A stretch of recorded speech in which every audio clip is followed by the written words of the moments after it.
నమస్కారం, నా పేరు డాక్టర్ అరుణ్ రాఘవేంద్ర.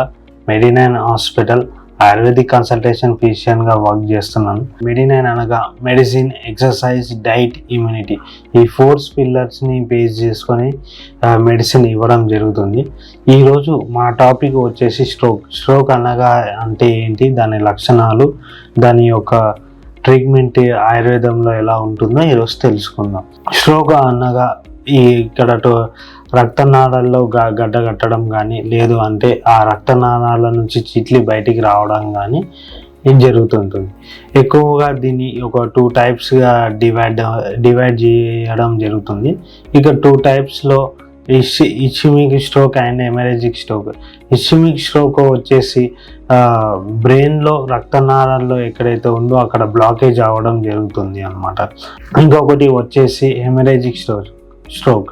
ఇక్కడ రక్తనాళాల్లో చిట్లి రక్తం అనేది బయటికి రావడం మనం తరచుగా చూస్తుంటాం. ఎక్కువగా దీని లక్షణాలు వచ్చేసి వన్ సైడ్ ప్యారలైసిస్ కానీ, ఫుల్ సైడ్ ప్యారలైసిస్ కానీ రావడం ఎక్కువగా మనం చూసుకోవచ్చు. దీన్ని ఈ స్ట్రోక్ అనేది ఎక్కువ ఎవరి దాంట్లో వస్తుంది అని అంటే, ఎక్కువగా బీపీ ఉన్నా కానీ, లేదంటే షుగర్ ఎక్కువ ఉన్న వాళ్ళలో కానీ, ఎక్కువ స్ట్రెస్ కానీ, లేదంటే ఎన్విరాన్మెంటల్ చేంజెస్ వల్ల కానీ కూడా మనకు స్ట్రోక్ అనేది రావడం జరుగుతుంది. బాడీ వన్ సైడ్ అంతా చచ్చిపోవడం జరుగుతుంటుంది. ఎక్కువ తిమ్మిళ్ళు రావడం, స్టిఫ్నెస్ అయిపోవడం, అన్ఏబుల్ టు వాక్ అనమాట, టాకింగ్ పవర్ అంతా తగ్గడం దీని ఒక లక్షణాలు అనమాట.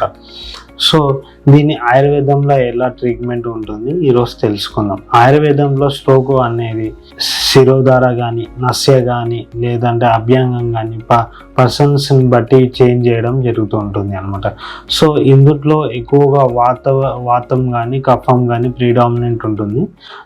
ఎక్కువ వాత అండ్ కఫ ప్రీడామినెంట్లో ఉన్నప్పుడు బాడీలో చేంజెస్ అనేది ఎక్కువ జరుగుతూ ఉంటుంది. ఎక్కువ రక్తనాళాల్లో కానీ, లేదు అని అంటే నర్వస్ సిస్టమ్స్ తినడం కానీ మనం ఈ యొక్క లక్షణాలు ఇందులో చూసుకోవచ్చు అనమాట.